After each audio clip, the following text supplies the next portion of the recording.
كرامو ترديم سجل رتين بدأ كانت واقعية نكيس كاي سجلي مسؤولين تجا مجال كلون دكين يار كجرا مفتاح قلنا تو وانجيل لوكاس بكونا سجل لكوس الدمي توكو كاسه دبسا أكاس جرا يسوع يموس كان أينو تيجو إنمينا جد جابيسي سانبوم كان رتي إنمينا ما عندوتا فلوبوت ور أنغفوتاتين برسيسوتا سيراتينيس بودا إبتشوف راوتي تفتموف دواتي كنمون إلا إنكا دواتي كنمون إنتا وياتا زفاتمو دوا هنكا جدي إسانتي هنم مفتاقي يسوس كريستوس بكالتي واي أوفيساتي مال تودا فكجر ورّا سدوخا دي ماجريت برتودا سات غلغليتو إتوني سانتي دبتوتو أرجنا مال تو فكجر هركا لبودات أركا فريسوتات دبر فميكا كنم تفتمو لا فكجر إبتشو لا فكجر جو لا فكجر غافا غويا سدفامو دوا كودا فكجر إتوني سانتي دبتوتو إلال إسان أمانتانيتو كريستوس نجراتشسا كريستوس نوجيسا إسدوكاتو جروان تانورانيتو يادني نما دبتوميتي نما سلبتوميتي نما تفتموميتي يدانيتو دوخا بوانيتو ديماترون غرو غوفتا يسوس كريستوس غري إتريمو همبه كتوري مال أكسر رغوس همبه كتوري كنافيتو غوفتا يسوس كريستوس برتودتي واي أوفيساتيمي كون أنا رغود أفجرا jadi gaafa sana bartoonni hinnaan yookaan immoo gaddan sababiinsa waan isaan bukkeeti fudhatamu ittiin fakkaatu waan isaan irraa adda bahu ittiin fakkaatu kan isaan duukaa bu'aniif kanaaf ture innaan gooftaa Yesuus Kiristoos ituu isaan waa'ee isa kanaa yaadanii ituu isaan waa'ee isa kanaa dhiphatanii ituu isaan waa'ee isa kanaa naanii gaddaniitu jiruuti akkas immoo isaaniin jedhe deebisee immoo maal isaaniin jedhe hunduma isaaniitiinis eenyullee na duukaa bu'u yoo fedhe waa'ee ofiisaa dhiisee fannoo isaa baatee yeroo hundumaa ana duukaa haa bu'u namni jireenya isaa oolfachuu yoo barbaade jireenyi isaa duraa hin fudhatama garuu anaaf jedhee jireenya isaa kan kennu in oolfataa ituu inni waa'ee isaa dubbatu ituu inni waa'ee isaatiif iyyuu itaan naanii gaddaa jiraniitu wanti narra gaa'ee kun isinirrayyuu ga'uudhaaf jira. Wanti narra ga'e kuni isinirrayyuu ga'uudhaaf jira. Kanaaf iyyuu maal ta'a isaaniin jedhee namni na duukaa bu'uu barbaadu yoo jiraate hunduma isaaniitiinidha. Namni na duukaa bu'uu barbaadu yoo jiraateef maal jedhee eenyullee na duukaa bu'uu yoo fedhe waa'ee ofiisaa dhiisee fannoo isaa baadhatee ana duukaa haa bu'u. Dhala namaatti kufaatii addaami jalqabee Eddi Adam cubbutti kufee jalqabee eddi Adam iddoo gadhiisee jalqabee namni waa'ee ofiisaa dhiisuun barbaadu. Namni waa'ee ofiisaa dhiisuun barbaadu. Sababiin isaa immoo namni of jaallataadha. Kufaatiitti jalqabee jechuudha. Namni karaa hundumaayyuu olaantummaa barbaada. Namni karaa hundumaayyuu jaallatamuu barbaada. Namni karaa hundumaayyuu wanti hundumtinuu akka isaaf ta'utu barbaada. Namni waa'ee ofiisaa dhiisuu hin danda'u. Waa'ee ofiisaa dhiisuu hin danda'u. Amma nuti warri kana keessa jirru, warri dhagaa jirru, ani lallabaa jiru. Waa'ee ofii keenyaa dhiisuun baay'ee nutti ulfaata. Gooftaa Yesuus Kiristoos garuu namni isaaf ta'uu danda'u, namni isa duukaa bu'uu danda'u, nama waa'ee ofiisaatii dhiise ta'uun akka irra jirutu isaan hubachiisuudhaaf namni na duukaa bu'uu barbaadu yoo jiraateef waa'ee ofiisaatii haa dhiisu. Waa'ee ofiisaatii haa dhiisu. Namni irra waa'ee ofiisaa dhiisuun itti ulfaata.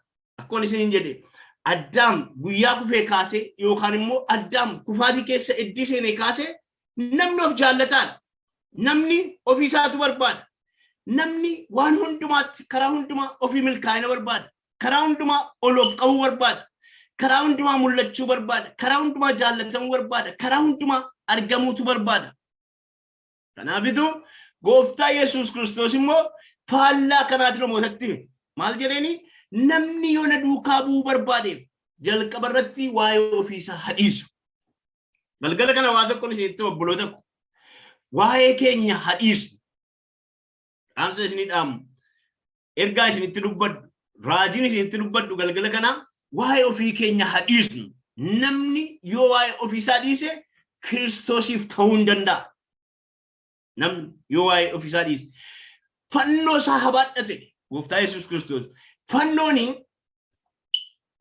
bara warri Roomaa biyya lafaa irratti mo'anii aangoo qabatanitti nama isaanii hin taane, nama qomoo isaanii hin taane, nama sanyii isaanii hin taane kan irratti fannisanidha. Fannoon nama kan isaanii hin taane, nama qomoo isaanii hin taane, nama sanyii isaanii hin taane, nama saba isaanii hin taanetu irratti fannisu warri Roomaa.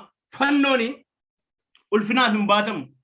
Fannooni salphinaaf baatama. Kanaafitu Gooftaa Yesuus Kiristoos ergaa Phexros boqonnaa 2:23 irratti tokkoffaa akkas jedha. Kiristoos immoo isiniif dhiphatee faana isaa duukaa akka buutaniif fakkeenya isiniif ta'edha. Kiristoos isiniif dhiphatee faana isaa duukaa akka buutaniif immoo fakkeenya isiniif ta'edha.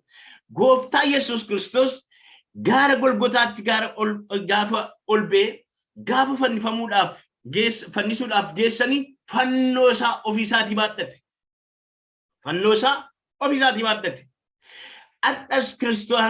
Ardhas dhugumaan Kiristoos duukaa deemne yoo ta'e, ardhas gatiin inni nuu baase, dhiiga isaa nuuf lolee, fannoo irratti dhiphana inni nuuf dhiphate, harka isaa mismaaraan rukutame, cinaacha isaa keessaa bishaanii fi akkasumas immoo dhiiga kan lolee yoo isa yaadanneef fannoo keenya baadhannee duukaa deemne. Kanaafitu Gooftaan yemmuu na duukaa deemtu harka kee duwwaa na duukaa hin deemin. Na duukaa yoo deemteef harka kee duwwaa na duukaa hin deemin. Fannoo kee baadhadhuun na duukaa deemin. Namni kiristaanni fannoo hin baanne Kiristoosin duukaa bu'uu hin danda'u. Kiristoosin duukaa bu'uu hin danda'u. Kiristoosii wajjin jiraachuu hin danda'u. Waaqeffachuu danda'a. Lallabuu danda'a. Barsiisuu danda'a. Tajaajiluu danda'a. Tajaajila kamiyyuu garuu Kiristoosiif ta'uu hin danda'u. Kanaafitu Gooftaa Yesuus Kiristoos yemmuu na duukaa buutu maal baadhadhu? Fannoo kee baadhadhuuti na duukaa bu'i. Sababiin isaa achi keessa jireenyatu jira gatii ta'eef, achi keessa mo'achatu jira gatii ta'eef. Kanaaf egaa Kiristoos Yesuus dhiphachuu isaa keessaa akka nuyi qooda fudhannu, gidiraa isaa keessaa akka nuyi qooda fudhannutu barbaada. Kanaafitu namni na duukaa bu'uu barbaadu yoo jiraateef fannoo isaa baadhatee na duukaa bu'u. Waa'ee ofii isaa immoo hadhiisu. Har'a waa tokko isin gaafadha. Waa'ee ofii keenyaa hadhiisneerraa fannoo immoo baadheen jira jennee galgala kana hundumti keenya akka of gaafannu hin barbaada.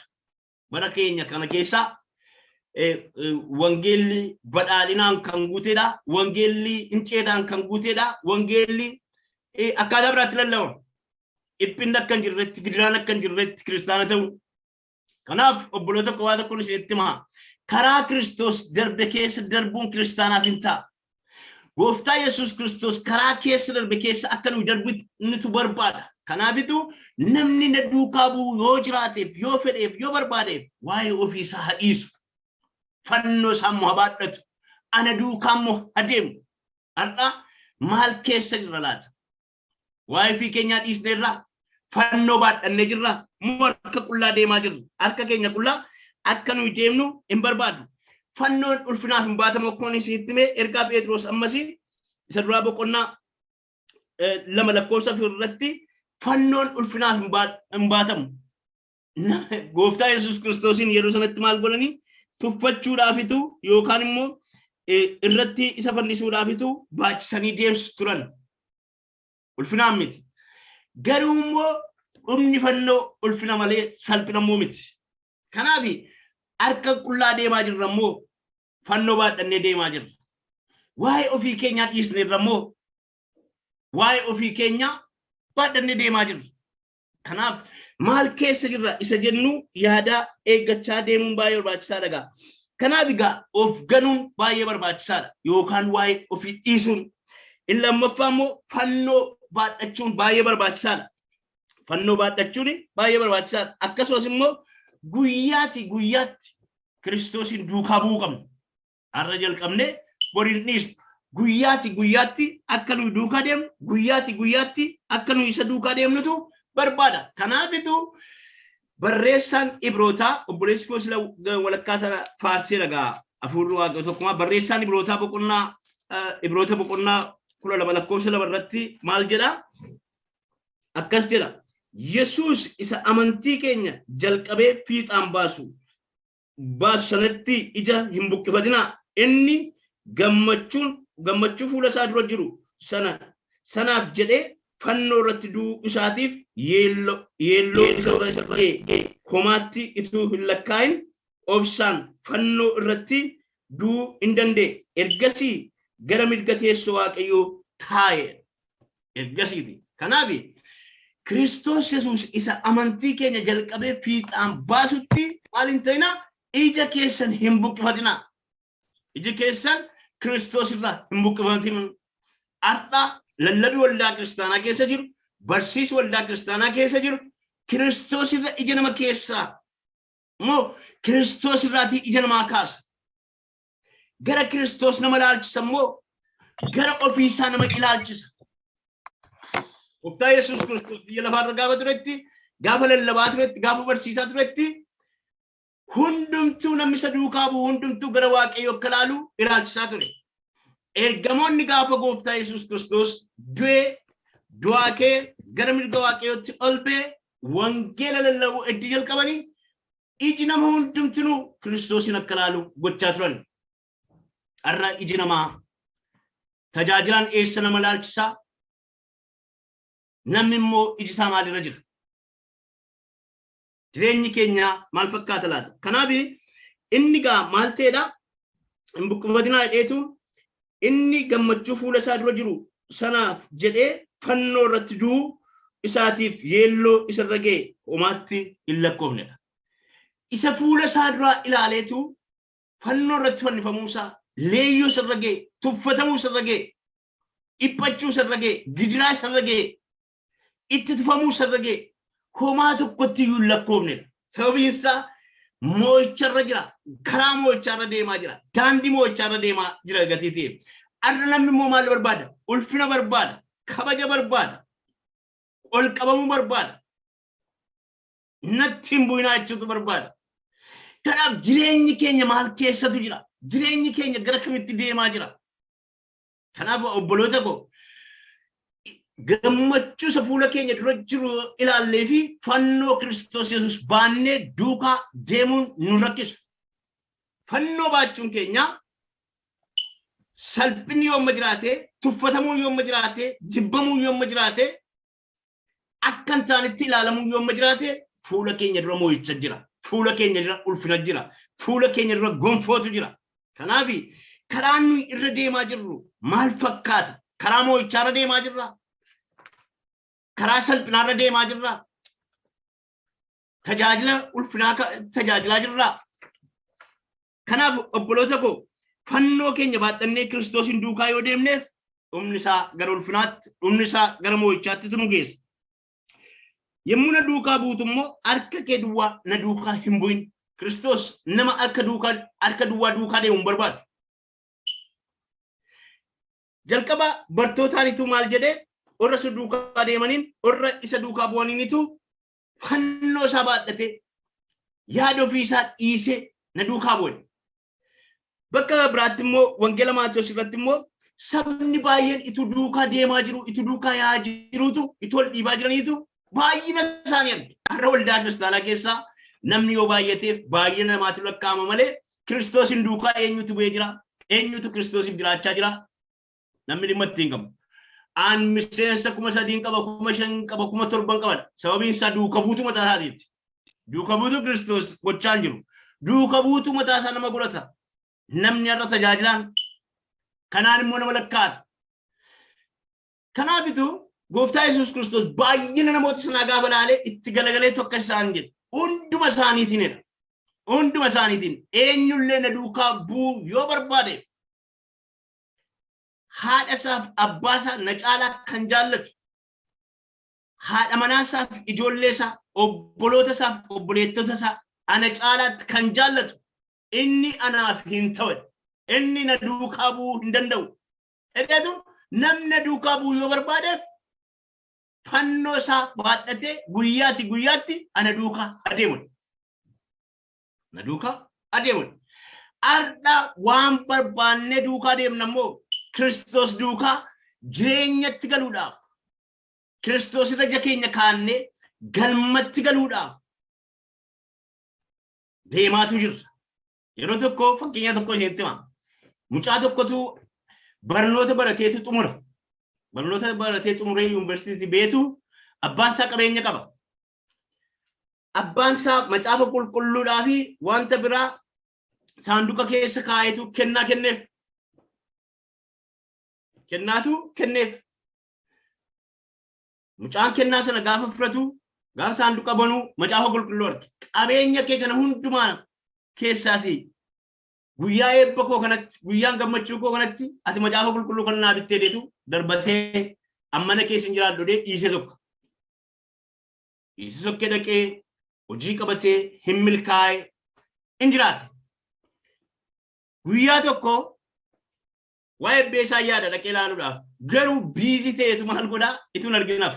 Abbeen isaa guyyaa tokko gaafa isaan gara Kiristoositti gara gooftaatti sassaabamanii bilbilaniif waaman. Gaafa bilbilaniif achi ga'u abbeen keessi barbaadaa xiqqoo dhukkubsatee jiran gaafa ga'an jaarsi sokkaniiru. Dhaqee gaabbee imboo'ee maal jedhee dhumarratti dhaqee saanduqa sana gaafa kaasuu macaafi qulqulluun achuma keessa jira. Macaafa qulqulluu sana keessa immoo hiittuu konkolaataa yookaan qulfii konkolaataatu jira. Qulfiin konkolaataa jiru sun konkolaataa ispoortii konkolaataa horii mi'aadhaan bitamudha. Gaafa argu deebisee hin gadde hin boo'e hin maraate. Abbaan isaa guyyaa sanaa konkolaataa bitee fi qulfii achi keessa kaa'ee fi horiin isaa hundumtinuu kaffalamaadha. Gaafa kaardii isaa ilaalu gatiin hundumtinuu kaffalamaadha. Gatii keenya Kiristoos Yesuus karaa hundumaa nuuf kaffaleera. Fannoo irratti gatii barbaachisaatti hundumaa Kiristoos kaffaleera. Nutu garuu maal barbaannaa akkuma gurbaa sanaa isa nuuf kaffalame eebba isa teellaa jiru sana hin beennu har'a takka bitaatti godhaa takka mirgaatti godhaa sagalee isaa gataa kakuu isaa gataatu karaa mataa keenyarra deema. Guyyaa tokko garuu boo'uudhaaf jirra. Garuu guyyaa tokkotu hin boo'in har'a gara Kiristoositti deemine har'a jireenya dhugaa jiraachuudhaaf har'a salphina furannee tuffatamuu furannee Kiristoosii jiru guyyaa tokko ulfaachuudhaaf jireenya keenya qopheessuu jireenyi keenya karaa sanarra deebi'uun nuuf hin ta'a. Kanaaf akkamittiin deemaa jirru yaada keenya ganneerra fannoo baadhanneerra moo'ichi karaa sanatu argama gatii ta'eef isinitti dubbadha. Fannoon maaliif barbaachisee? Fannoon kan inni barbaachisee fi fedhii namummaa keenya yookaan immoo fedhii isa cubbuun gara ofiisaatti nuuf gara foon keenyaatti nuufu guyyaatti irratti fannisuudhaaf. Phaawulos Roomee boqonnaa 6:10 irratti akkas jedha. Bu'aa dhanna keessanii mi'a jallinaa gochuudhaaf karaa cubbuu jala hin galchinaadha. Bu'aa dhanna keessanii hundumaa meeshaa jallinaa gochuudhaaf karaa cubbuu jala hin galchinaadha. Karaa cubbuu jala hin galchinaadha. Sababiin isaa birmadummaatti akka jiraannuuf Kiristoos birmaduu nu baasee gatii ta'eefi deebitanii waanjoo garbummaa hin baatinaa akka inni jedhu waanjoo gabrummaatu hin taane waanjoo nu baannee deemu nurra jiru waanjoo isa guyyaatti yaada foon keenya fedhii foon keenya yaada biyya lafaa kana irratti fannisnutu baadhannee deemuu qabna jechuudha. Yoositu daandii jireenyaatti deemna jechuudha. Garuu akka namoota warra du'a keessaa ba'anii jireenya argataniitti Waaqayyoof of kennitanii bu'aa dhanna keessanii mi'a qajeelinaa gochuudhaaf harka Waaqayyoo jala galchaa jedha. Haaleluyyaa. Galanni Waaqayyoof haa ta'u. Maqaan Waaqayyoo kan eebbifame haa ta'u. Garuu jedha akka namoota warra du'a keessaa ba'anii haaleluyyaa. Lafa nuyi dhumne hin awwaalamne malee biyyoota nurratti hin deeffamne malee dhagaatu nurra hin kaa'amne malee obboloota kun lafa dhuftan yaadadhaa. Lafa nufe beekoo fi gooti. Kanaafiyyuu akka namoo warra du'a keessaa kaafamanii du'a jalaa ba'anii dhufaniitti akka sanatti ofii keessan ilaalaa. Eessaa akka dhuftan Kiristoos gatii akkamii akkasiniif baasa. Kiristoosin jireenya akkamii akka argattan adda karaa kamirra akka jirtan hundumti keessan of laalaa jedhagaa. Kanaafitu garuu akka namoota warra du'a keessaa ba'anii jireenya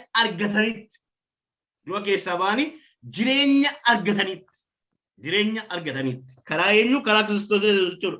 Waaqayyoof of kennitanii bu'aa dhanna keessanii mi'a qajeelinaa gochuudhaaf harka Waaqayyoo jala of galchaadha. Fannoo kan nuyi baannee deemnuuf gaa yaada foonii, akeeka foonii, yaada biyya lafaa, yaada seexanaa, yaada kamiyyuu irratti fannisne harka Waaqayyoo jala of galchine dhanna keenya immoo mi'a qajeelinaa goone Waaqayyoodhaaf dhiyeessuudhaaf kan nuyi dhiiga Kiristoosiin bitamne kan nuyi ofii keenya keessaa baanee fi isa kanaaf jechuudha. Kanaaf arra akkamittiin jirra, arra gara kamitti deemna ree isa jedhugaa isintu beekachuudha. Galaatiyaa boqonnaa 2:20 akkas jedha. Egaa si'achi Kiristoos isa na keessa jirutu jiraata malee anatu jiraata miti. Egaa si'achi jedhe Phaawulos. Eddii waan fedhe keessaa inni na baase, eddii waan fedhetti inni na hiike, ani deebi'ee achitti hin deebi'u. Kana booda jireenyaan jiraadhu anatu jiraata miti. Kiristoos isa na keessa jirutu jiraata. Haleluuyaa. Inni nu keessa jiru Kiristoos ajiraatu. Kana booda jireenya nu jiraannu Kiristoos ifa ta'u. Kana booda jireenya nu jiraannu. Kana booda deemsi nu deemnu. Obboloota ko barri namaa yoo baay'ate 80 yoo baay'ate immoo 90dha. Inni iyyuu dhiphinaaf diriiraadhaan guutuudha. Ishee hafte kana Kiristoos ifa jiraannu. Ishee hafte kana Kiristoos inni nu keessa jiraatu. Inni ajiraatu. Kiristoos amullatu. Amsa isiniif dhaama mana keessan keessaa, jireenya keessan irraa, bara keessan irraa, arraba keessan irraa, tajaajila keessan irraa Kiristoos Yesuus amullatu. Haleluuyaa. Inni dhiiga isaa isiniif lolaase. Inni fannoo irratti isiniif du'e. Inni cubbuu keessaa nu baase. Gidiraa keessaa, dhiphina keessaa, harka qaalluu keessaa, harka jawwee keessaa, maraatummaa keessaa, badiisa keessaa inni nu baase. Kiristoos ajiraatu. Obboloota ko carraa kennaafi yoo kana Waaqayyo waa tokko natti dubbate. Ani Waaqayyo akkas naan jedhe yeroo darbee yeroon barsiisu dubbachaan ture. Akkas naan jedhe Waaqayyo mana namaa keessaa, jireenya namaa keessaa, waldaa koo keessaa ani bakka hin qabu de Waaqayyo. Waldaa baay'eetu jira. Manni keenyas baay'eedha. Angaasa nan boo'e waa tokko hin itti waa. Ani waan ittiin jedhe bakka nan boo'e natti dhaga'ame. Nan gadde baay'ee mana namaa keessaa, jireenya namaa keessaa, waldaa koo keessaa ani iddoon na bedhe Waaqayyo. Obboloota kottaa gooftaaf jiraanna. Kottaa inni nu keessaa jiraatu. Kottaa inni nu keessaa boqotu. Kottaa gara isaatti deebina. Kottaa yaada keenya hin ganna. Kottaa fannoo Kiristoos baadhannee Kiristoos duukaa deemna. Kottaa hin ceetanee bifamta akkas taata booda haa ta'u.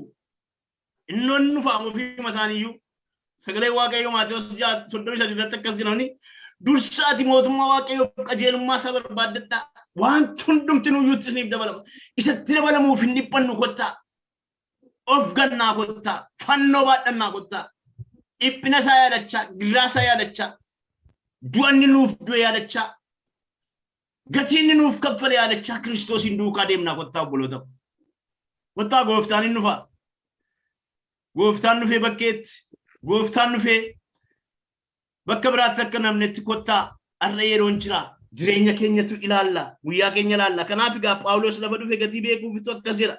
Egaa si'achi Kiristoos sana keessa jirutu jiraata malee anatu jiraata miti. Inkaa kottaa meeshee hafte gooftaaf laannaa. Inni jiraatu nu keessa. Inni nu keessaa jiraatu nu keessaa mul'atu. Jireenya amma jiraatu immoo ilma Waaqayyoo sana jaallatee ofiisaa dabarsee isa naa kennetti amanuudhaan nan jiraadhaan. Jireenyaan amma jiraatu immoo ilma Waaqayyoo isa na jaallatee ofiisaa dabarsee naaf kenne. Ofiisaa dabarsee naaf kenne amanuudhaan nan jiraadhaan. Amanuudhaani nan jiraadha. Kanaaf egaa Maatiyoos boqonnaa 16:24 keessa ergasii Yesuus bartoota isaatiin namni tokko illee na duukaa bu'uu yoo barbaade waa'ee ofii isaa dhiisee fannoo isaa anaaf jedhee abaatu ofirraa kaatee na duukaa bu'u. Warra duukaa bu'uu barbaadan hundumaaf Yesuus yaada kana qabaaf. Duukaa bu'uun iyyama mataa keenyaa barbaada. Duukaa bu'uudhaaf iyyama mataa keenyaa barbaada. Waa'ee ofii keenyaa dhiisuudhaafis iyyama mataa keenyaa barbaada. Of ganuunis iyyama mataa keenyaa barbaada. Kiristoosiin jiraachuunis iyyama mataa keenyaa barbaada. Kiristoosiin of keessa jiraachuunis iyyama mataa keenyaa barbaada. Yeroo hundumaa jechi natti tolu tokkumaa inni ergaa Phexros boqonnaa 3:15 irratti Phexros akkas jedha. Kiristoosiif garuu iddoo adda ta'e jireenya keessan keessatti kennaafidha. Iddoo adda ta'e jireenya keessan keessatti kennaafi Kiristoosiif garuu. Sababiin isaa kan isiniif du'e, kan isiniif waraaname, kan isiniif dhiige, gatii cubbuu keessanii kan kaffale, qooda keessan kan du'e, jireenya kan isiniif kenne, harka qaalluu keessa, harka jawwee keessa, dhukkuba keessa, gidiraa keessa kan isin baase Kiristoos Yesuus. Raajii tokkotu isin baase miti. Lallabaa akka koo tokkotu isin baase miti. Lafa dhumnee yaadachaa eentummoo as lafidachaa yaadachaa deemuun keenya baay'eetu barbaachisaa jechuudha. Namoota duukaa bu'uu barbaadan hundumaaf egaa waamicha kanatu qaba gooftaa Yesuus Kiristoos. Haadha isaaf abbaa isaa ana caalaa kan jaallatu. Haadha manaa isaaf ijoollee isaa ana caalaa kan jaallatu. Obboloota isaaf obboleettota isaa ana caalaa kan jaallatu. Inni anaaf hin mul'atu. Inni anaaf hin mul'atu. Namni waan baay'ee jaallata. Haa ta'u biyya lafaa kana keessa amma jirrutti garuu haadha keenyaaf abbaa keenya baay'ee jaallanna. Ijoollee keenya baay'ee jaallanna. Waaqayyo akkana jaallatu amma akka inni na jaallatu gaafa mucaa tokko mucaa koo ishee jalqabaa godhadhee baay'een sun jaalladha. Namni hundumtinuu jaalala akkasiin jaallati mucaa kana akkasiin godhinadha. Amma mucaa koo baay'ee jaalladha. Guyyaa tokko jireenya koo keessa waa tokko dhufe. Mucaa waaqayyo naaf kenne kana akkas kan hin jaalladhu hin jedhe. Waaqayyoodha kana caalaatu na jaallata baay'ee na jaallata kanaaf Kiristoosin naaf kenne jedhe. Kanaafitu Kiristoosin naaf kenne jedhe. Waaqayyo baay'ee na jaallata jedhe. Amma waaqayyo gooftaa Yesuus Kiristoos namni haadha isaaf abbaa isaa obboleettota isaa haadha manaa isaaf ijoollee isaa araada isaa na caalaa jaallatu. Anaaf hin ta'u. Anaaf hin ta'u. Kottaa waa tokko isin gaafadhaa. Galgala kana mee eenyuun inni Kiristoosin caalsifadhee jiradhaati? Mee ilaala. Yoo caalsifannee jirra ta'eef maal hin taanu? Kiristoosiif iddoo hin qabnu jechuudha. Kanaaf maalitu jaallachaa jirtu? Maalinitu caalsifachaatu jirtu laata? Isa jedhu namni hundumtuu gaa yaada mataa isaa qabaa, jireenya mataa isaa qabaa. Kanaaf kana keessatti of ilaalu. Phaawulos egaa ergamaa Phaawulos immoo Roomee boqonnaa 8:34 kaasee akkas jedha. Waa'ee jaalalaa gaafa dubbatu jaalala Kiristoos Yesuusitti eenyutu adda nu baasuu danda'a?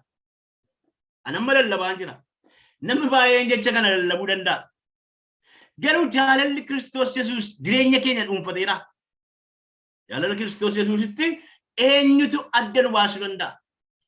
Beela, dheebuudha, gidiraadha, dhiphina argachuudha, dhabuudha, ergamoota waaqarraatii, mootota biyya lafarraatii eenyutu nu baasuu danda'a? Jaalala Kiristoositti. Jaalala Kiristoositti eenyutu gargar nu baasuu danda'a? Jedheetu dubbata. Kun hundumtinuyyuu gargar nu baasan. Maqaa Yesuus Kiristoosin galgala kana sagalee kana keessa waa qabadhaa. Jaalala Kiristoositti kun gargar nan baasu. Hallelujah. Kun hundumtinu gidiraanis, dhiphinnis, beellis Irooppii keessa gaa beelli hin jiru. Biyya biraa keessa jiraattanii namni nuti keessa hin beeku. Asii jaartii tokkotu guyyaa tokko akkas jedhaniiru. Ameerikaa dhaqaniitu intala isaanii bukkee jiraachaa turaniitu torbee lama booda iddi biyya gaanii torbee lama booda bilbila bilbilanii fi turanii birrii naa ergi mucaa koo jedhaniidhaan. Jennaani maal gadda isin fideenii addana turtaniitu deebitanii galtan miti amma immoo birrii hin qabu naa obsaa isiniin ergaa jette mucaan jenna maal birriin biyya keessanii rakkoo qabaa girgiddaa keessaa baasu miti yoo jedhanidha. Eeyyee gaa girgiddaa keessaa waan nagatii ta'eef asii gaa beelli jiru ta'a garuu Phaawulos haala yeroo sanaa tilmaameetu jedha gaa beelaa gidiraadhaa dhiphinaa dhabuudhaa argachuudhaa ergamoota waaqarraati mootota biyya lafarraati billaadhaa kun hundumtuu jaalala Kiristoositti gargar nu baasudha. Akkuma jedhetu billaadhaan du'e Phaawulos. Anaaf isin lallabuu dandeenya ta'a. Garuu yoo Kiristoos dhufeef yoo rakkinni dhufeef immoo akkam taana laata.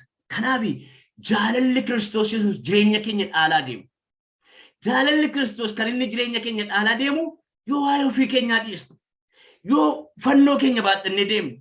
Yoo guyyaatti yaada keenya qalbii keenya keessa wanta dhufu wanta biyya lafaa wanta qulqullina biyya lafaa kanarra jiru guyyaatti fannisaa deemne jaalalli Kiristoos nu dhuunfachaa deema nummoo karaa moo'ichaarra deemna. Hallelujah. Karaa moo'ichaarra deemna. Gara moo'ichaattis ceena. Gara moo'ichaas immoo dhanna. Waaqayyos immoo karaa hundumaa milkaa'ina nuuf kenna. Milkaa'inni kan inni argamu fannoo baachuu keessaan. Milkaa'inni kan inni argamu Kiristoosiif jiraachuu keessaan. Milkaa'inni kan inni argamu Kiristoosiif bitamuu keessaan. Hallelujah. Maqaan Waaqayyoo kana eebbifamee haa ta'u. Kana yeroo ta'u karaa moo'ichaarra deemna. Karaa moo'ichaarra. Gooftaa Yesuus Kiristoos fannoo baatee hatuffatamu malee, ajibbamu malee, itti hatufamu malee, asalphifamu malee moo'ichatu argate Yesuus. Wanti hundumtuu kan inni itti mo'ame fannoodhaan. Kanaaf gaggabaabsan deeman nan fixaa. Namni Kiristoos duukaa bu'u kamirraayyuu ari'atamni dhiphinni irra ga'uuf jira. Milkaa'ina qofa miti. Namni Kiristoos Yesuus duukaa gaafa bu'u ari'atamni jira, dhiphinni jira, gidiraan jira. Kana hundumaa yoo natti dhufeef nan simadhannee duukaa deemuu qabna jechuudha. Kanaaf Yohaannis boqonnaa 15 lakkoofsa 19 irratti gooftaa Yesuus Kiristoos anatu biyya lafaa keessaa isin foote dheetu biyyi lafaa immoo isin jibbitiidha. Biyyi lafaa isheen keessaa isin baase isin jibbiti. Isheen immoo isin barbaaddudha. Phaawulos immoo Xiimotewos irratti akkas jedha. Akkasuma karaa Kiristoos Yesuus nama Waaqayyootii jiraachuun kan hawwu hundinuu ari'atamuuf mala. Karaa Kiristoos Yesuus nama Waaqayyootii jiraachuuf kan malu hundumtinuu ari'atamuuf mala dhiphachuudhaaf jiradha. Yoo maal ta'e yoo dhugumaan fannoo baadhatee Kiristoos Yesuus duukaa deemateef yoo duuka buutuu dhugaa ta'eef jechuudha. Kanaaf egaa gooftaa Yesuus Kiristoos yeroo hundumaa maal barbaada? Hubannee beennee akka nuyi duukaa deemnu barbaada. Rakkinni akka jiru, dhiphinni akka jiru, gidiraan akka jiru akka beennu barbaada. Garuu immoo ta'u malee gooftaa Yesuus Kiristoos maal godheera? Gidiraas moo'eera, dhiphinas moo'eera, biyya lafaas moo'eera. Biyya lafaa moonee kan nu jiraachuu dandeenyu fannoo Kiristoos Yesuus baadhannee yoo Kiristoos Yesuus duukaa deemna ta'e, yoo fannoo nurka jira ta'e, yoo fannoo baadhanna ta'edha. Fannoo malee moo'ichi hin jiru, fannoo malee gara sana dhaquun hin jiru jechuudha. Sagalee gara dhumaatti geessaa jira. Filiippisos boqonnaa 1 lakkoofsa 29 akkas jedha. Kiristoositti amanuun keessan duwwaa utuu hin ta'in isaaf dhiphachuu danda'uunis isiniif kennameedha. Namni tokko ammaarrachuma qofaa, fayyinuma qofaa, nagaama qofaa, waanuma hawwee argachuu qofti waan isaaf kenname itti fakkaata. Garuu miti.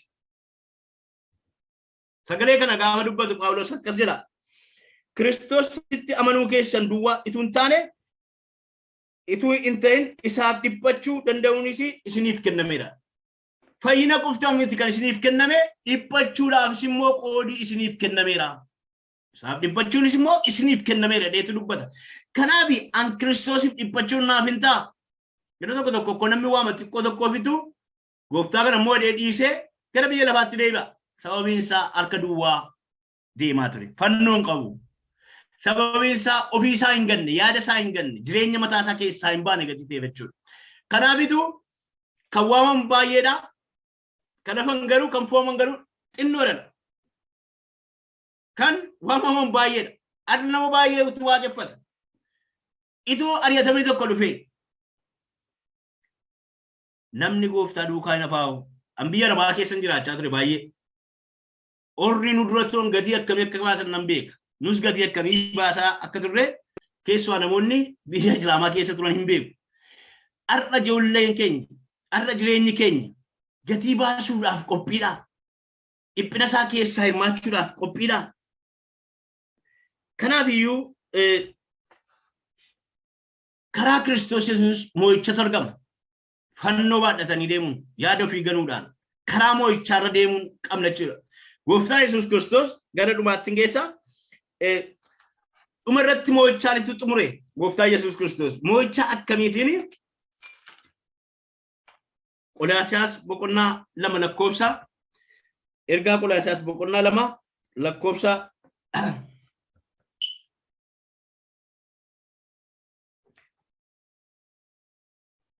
lakkoofsa 14 kaasee nan dubbisaa. Wanta nurratti caafamee ture isa nutti hin tolin sana waan inni karaa seeraa nurra barbaadu wajjin duguugee fannootti cinqaarsu isaatiin iddoo isaatii balleesseera. Fannoo sana irrattis Kiristoos warra qilleensarra gooftummaa qabaniif humna qaban harka duwwaa hambisee bakkeetti isaan mul'isuudhaan salphisee isaan agarsiiseera. Warra silaa fannoo irra kaan sana warra waa inni dhiphate waa inni salphate waa inni badetti fakkaatu sana Gooftaa Yesuus Kiristoos fannoo irratti ol beetu maal isaan godhe isaan mo'e. Fannoodhaan mo'ama. Diinni keessan dhiphinni keessan gidiraan keessan karaa kam wanti isin rakkisu Kiristoosiif gaafa jiraattan gaafa fannoon Kiristoos isin jiru gaafa Kiristoos inni isin keessa bule jiraatu wanti hundumtuu mo'amaa ta'a. Hallelujah. Karaa isaatu moo'icha argannu. Hallelujah. Akka warra duulaa moo'ee galuutu karaa Kiristoos Yesuus moo'icha arganneetu moo'ichaan jiraannu. Yoo maal taaneef karaa kanarra yoo deemne yoo yaada mataa keenya ganneef yoo jireenya mataa keenyaa keessaa baaneef yoo fannoon nurka jiraateef fannoo baadhannee deemne yoo ta'eef karaa Kiristoos Yesuus moo'ichi guddaan in argama. Hallelujah. Ammas irra deebi'ee isinitti dubbadha. Moo'icha kan nu argachuu dandeenyu karaa Kiristoos Yesuus. Karaa Kiristoos Yesuus immoo moo'icha argachuudhaaf akkuma Phaawulos ammaan booda anatu jiraatatu hin taane ilma Waaqayyoo sanaaf jedhee du'e, ilma Waaqayyoo sanaaf jedhee fannifame, ilma Waaqayyoo sanaaf jedhee cinaachisaa waraaname, ilma Waaqayyoo isanaaf jedhee mismaara irratti rukutame, ilma Waaqayyoo isa anaaf jedhee tuffatame itti tufame isa dhiiga isaa qulqulluunaaf dhangalaase ammaan booda isana keessa jirutu jiraata malee anatu jiraata miti. Isanaaf du'e isanaaf fannifame. Obboloota ko Kiristoos isanuuf du'e, Kiristoos isanuuf fannifame, Kiristoos isanuuf waraaname, Kiristoos isanuuf dhiphate, Kiristoos isa waa'ee keenyaaf jedhee qooda keenya du'e. Isa kanaaf inni ifa keetiin ifa arganne dukkana keessaa sanu baase. Karaa isaa milkaa'ina arganna. Karaa isaa jireenya dhugaa arganna. Gonfoo ituu fannoon baadhatin ituu fannoo baanne duukaan deemin gonfoon hin jiru. Kiristoos Yesuus. Hallelujah. Hallelujah. Hallelujah. Inni maal godheedha? Wanta nurratti caafamee ture sana. Wanta nutti hin tolle sana. Isa nurratti barreeffame sana. Hunduma isaa fuudhee fannoo irratti cinqaarseedha. Hallelujah. Reeskaa pooriila aboos galgala kana waa tokko isinitti hima. Wanta ittiin diinni isin hammeessu, wanta isin irratti barreeffame, wanta isin irra kaa'ame karaa malee kan dhufe, dhukkuba haa ta'u, gidiraa haa ta'u, dhiphina haa ta'u, rakkina haa ta'u, kamiyyuu haa ta'u, galgala kana fannoo Kiristoos Yesuusiin iddoo isaati keera. Galgala kana fannoo Kiristoosiin dhabameera. In kadhanna amma kadhannaatti seennaa kana irra deebi'ee dubbisaa in kadhanna moo'ichi karaa kanatu argama. Karaa moo'icharra deemuun kana gaa. Wanta nurratti caafamee ture isa nutti hin tolin sana waan inni karaa seeraa nurra barbaadu wajjin duguugee fannootti cinqaarsaatiin iddoo isaatii balleesseera. Hallelujah. Hallelujah. Maal seera? Iddoo isaatii badeera. Hallelujah. Iddoo gadhiiseera. Sababiin isaa Kiristoos fannoo irratti ol ba'ee iddoo gadhiisiise. Eddasii booda yommuu jedheetu maal jedha? Fannoo sana irratti Kiristoos warra qilleensa irratti gooftummaa qabaniif humna qaban harka duwwaa hambise bakkeetti isaan mul'isuudhaan salphiseera. warra qilleensa irrattis maal irrattis aboo qaban humna qaban hundumaa Kiristoos maal godhe fannoo sana irratti isaan salphisedha. Hallelujah. Harka duwwaa immoo isaan hambisedha. Hallelujah.